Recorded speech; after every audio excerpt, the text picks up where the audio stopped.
Welcome to Dark Leaves Whisper. If you enjoyed this, please subscribe, comment where you're listening from, and share this with others.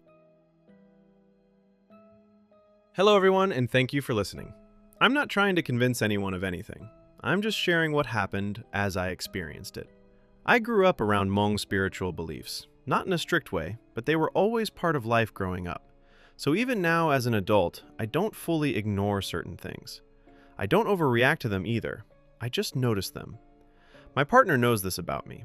She doesn't fully believe it, but she's been around me long enough to know I don't talk like this for attention. She usually jokes about it, until I get serious. Then she stops joking. This happened during a trip to Las Vegas. We stayed at New York, New York. Nothing about it felt strange when we arrived. It was busy, loud, normal Vegas energy everywhere. People checking in, laughing, dragging luggage across tile floors. Everything looked ordinary. The first day was completely fine. We walked around, ate, and did tourist things. Nothing unusual happened. That's important, because nothing should have stood out yet. At some point during check-in and while walking through the lobby, I noticed something I couldn't quite explain.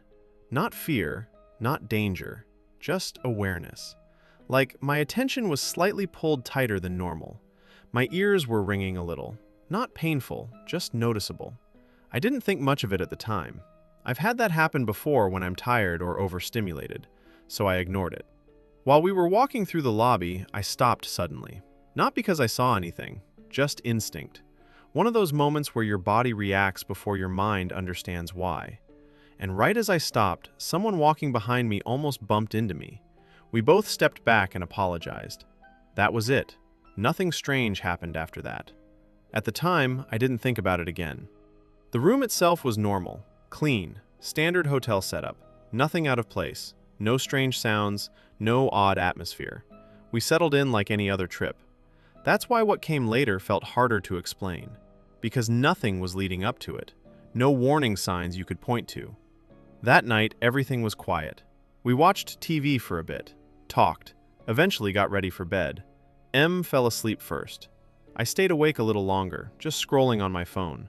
Nothing was happening in the room. No noises, no movement, just silence, the normal kind. That's the part I remember most clearly, because it didn't feel like anything was wrong. I eventually fell asleep. I don't remember drifting off in a dramatic way. It was just sleep. One moment I was awake, then I wasn't. And then I was in a dream. At first, it didn't feel unusual. There was no sudden shift in logic, no awareness that it was a dream. Just a hotel hallway, dim lighting, quiet carpeted floor. The kind of hallway you don't think twice about in dreams like that. In the hallway, there were two people in room service uniforms. They were pushing a cart, moving slowly from door to door, knocking, waiting, then moving again. It didn't feel threatening at first. It just felt like late-night hotel service, something my mind accepted without question. I remember watching them for a moment and thinking it was strange they were still working at that hour. But even that thought didn't feel emotional, just observational. At some point, that changed. Not visually. Nothing in the hallway suddenly transformed. It was more like my awareness adjusted slightly. Like I became aware that something in the scene wasn't fully aligned. Not wrong in a dramatic way, just off. I can't explain it better than that. It wasn't fear yet. Just recognition that I was paying attention to something I wasn't supposed to notice. And then I became aware that I wasn't alone in a different way. Not in front of me, not behind me in a visible sense, just present. Like something else was aware of the same space I was in, but not interacting directly. That's when I noticed something in my hand. A ritual knife. Not appearing suddenly, not being given to me. It felt more like I had been holding it the entire time, and I only just became aware of it. The moment I noticed it, my perception of the dream shifted completely. Not into panic, but into clarity that this wasn't just a normal dream anymore. I drew a line on the floor. Not physically in real life, but in the dream it felt real, like it had meaning, like it existed whether I focused on it or not. I told them not to cross it. No yelling, no panic, just a boundary. They didn't react the way I expected. There was no aggression, no sudden movement, no confrontation. They just stopped. The cart stopped. The knocking stopped. Everything in the hallway became still. And in that stillness, I realized something important. It didn't feel like I had changed the situation. It felt like I had interrupted something that was already happening, something ongoing, not directed at me specifically, just continuing in the background until I became aware of it. They turned slightly, not fully facing me, more like acknowledging I had spoken without responding directly. Then they started walking away, slowly, back down the hallway. No urgency, no resistance, just leaving. After that, nothing else happened. No follow-up, no escalation, no reaction, just silence again.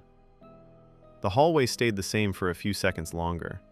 Then the lighting felt slightly dimmer, not changing suddenly, just losing clarity, like the scene was becoming less important. That's when I started waking up. Not suddenly, not with a shock, just a gradual pull back into awareness, like I was returning to my body instead of snapping into it. When I woke up, everything was normal. The hotel room looked exactly the same. No movement, no sound, nothing out of place. M was still asleep next to me. The TV was off. The curtains were closed the way we left them. There was nothing in the room that suggested anything had happened. But I stayed awake for a while after that, not because I was scared, just because I was thinking, trying to make sense of how structured it felt. It didn't feel like a random dream. It felt organized, like it followed rules, even if I didn't understand what those rules were. The next morning was normal. We got up, got ready, talked like everything was fine. I didn't mention the dream right away, not because I was hiding it, but because I was still trying to process it myself. Eventually, I told my partner. She listened, then brushed it off the way she usually does. But she also said something practical. Maybe we should leave a little earlier than planned, just in case. We agreed. No argument, no debate, just a decision. After we got back home, life returned to normal quickly. Work, family, routine things, the usual cycle. That's how experiences like this tend to fade, not because you forget them completely, but because everyday life doesn't leave much space for them. But I didn't forget the dream, not because it was frightening, but because of how structured it felt. It didn't have the randomness I normally associate with dreams. It felt organized, like there was a sequence being followed, even if I couldn't understand what governed it. I've had plenty of dreams before, confusing ones, emotional ones, even intense ones. But this one felt different in how clear the flow of it was. Not visually clear, but logically consistent in its own way. I'm not saying I fully understand what it was, and I'm not trying to turn it into something bigger than it is. I'm just describing it the way I remember it. We ended the trip early. That was just a practical decision. Nothing dramatic happened afterward. No continuation in real life, no obvious consequences. But I still think about it sometimes. Not often, just occasionally, usually when things are quiet, or when I wake up from dreams that feel too structured again. I'm not asking anyone to believe this. I'm just sharing what I experienced, and leaving it at that.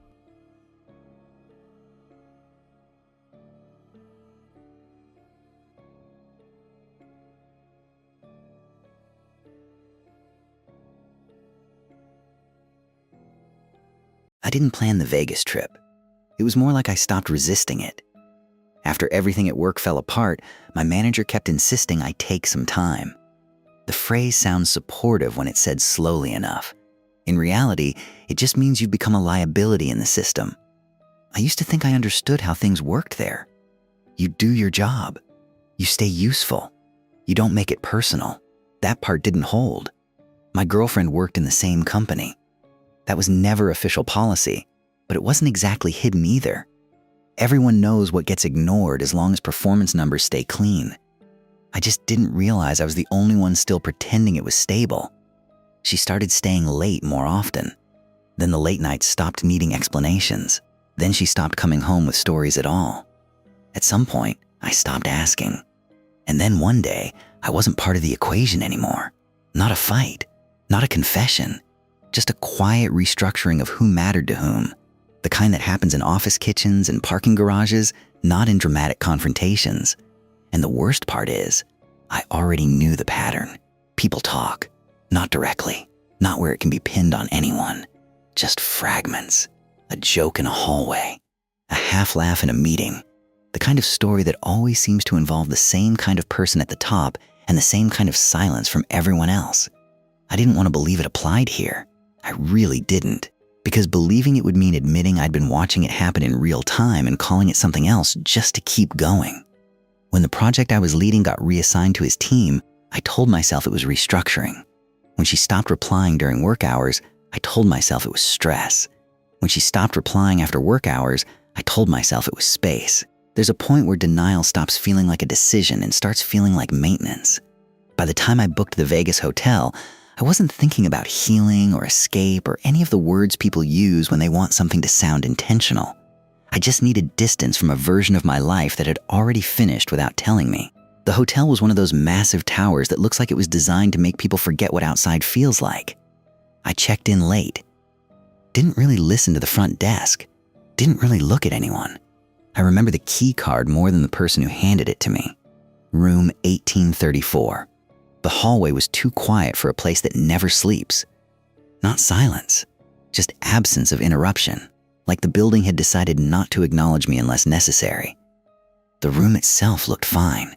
That's the best kind of unsettling. You can't point at anything wrong, so your brain stops trying. I dropped my bag, sat on the edge of the bed, and finally let the day catch up. That's when I realized something I hadn't been paying attention to. Not regret, not anger, just the feeling that the version of events I had been living inside wasn't the one that actually happened. Like I'd been slightly out of sync with it the entire time. And only now was I close enough to notice the lag. The TV was on when I hadn't turned it on. No sound, just light. And for a moment, I thought I saw my reflection in it before I even looked toward the bathroom mirror. Except it wasn't me reacting late. It was me reacting early. Before we move on, I want to be clear about something. I'm a 30-year-old man who just got his girlfriend taken from him by his own boss. I know how that sounds. I know what people assume when they hear that. Weak story. Overthinking. Stress. Misinterpretation. Maybe that's what it is. I'm not sure. But I also know what it felt like living inside it. Like reality didn't shift all at once. It just stopped matching what I remembered in small, deniable ways. That's why I came to Vegas. Distance. Noise. People. Anything that would make my head stop replaying the same conclusions. On my second night, I decided to walk the strip. I told myself it was just to clear my head. The streets were packed. Constant motion. Lights stacked on lights until nothing felt like it had a source anymore. Just reflections of reflections. You don't really walk in Vegas. You get carried. Through crowds. Through sound. Through attention that never fully lands on you. At some point, I noticed something I couldn't explain cleanly. I felt watched. Not in a paranoid way. Not dramatic. More like a pressure behind my awareness. Like something was keeping pace just outside the edge of my attention. I told myself it was nothing. Just overstimulation. Stress still leaking through. So I kept walking. That's when I saw the tarot stall. It didn't stand out at first. Just tucked between louder things. Neon signs, music, people laughing too hard at nothing. The woman didn't try to sell me anything. She just looked at me like she already knew I was going to stop. And I did. I don't know why. I sat down. She told me to pick 3 cards. I did. I don't remember the exact images on them. That part feels blurred, like my attention refused to store it properly. But I remember her voice when she spoke. "You're going through a transition," she said. "A search for identity. Generic. Predictable. The kind of thing you could say to almost anyone and be right often enough to keep saying it." Then she paused. "You've recently lost someone," she added. I almost laughed, because of course she would, but she didn't smile. She looked at the 3rd card longer than the others. Then she said, "Beware.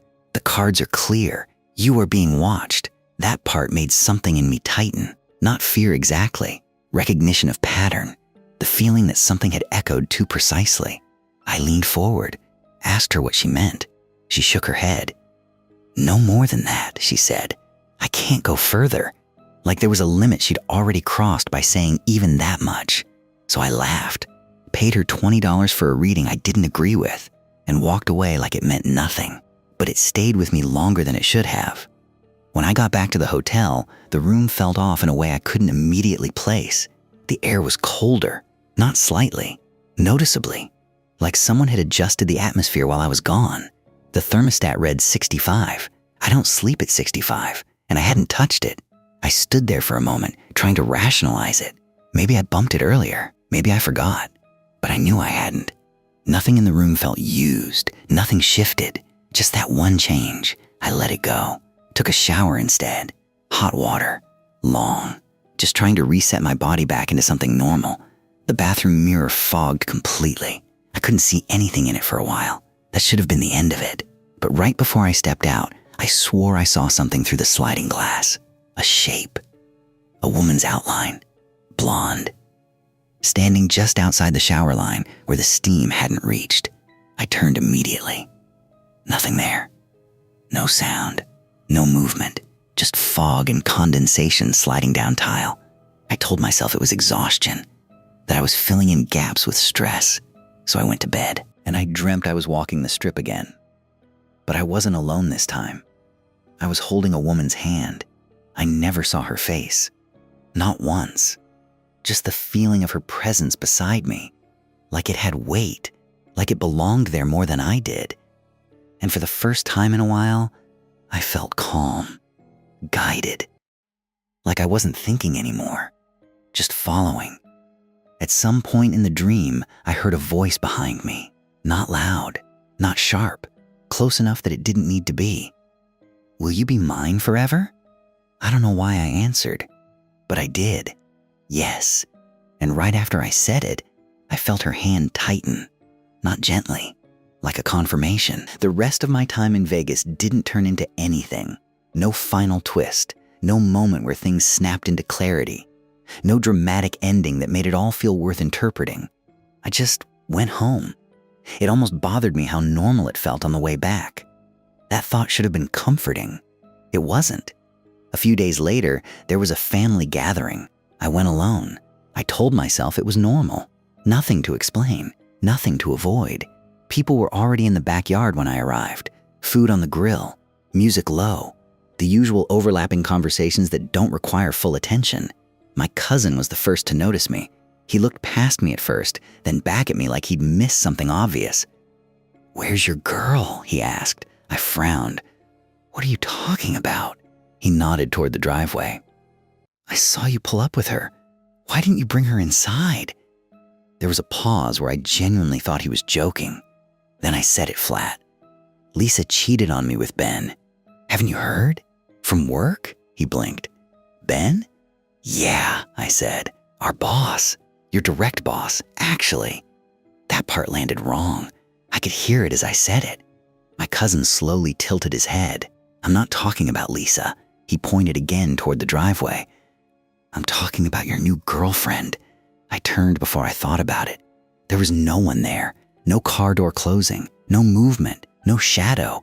Just an empty driveway and heat rising off the concrete. When I looked back at him, he was already laughing.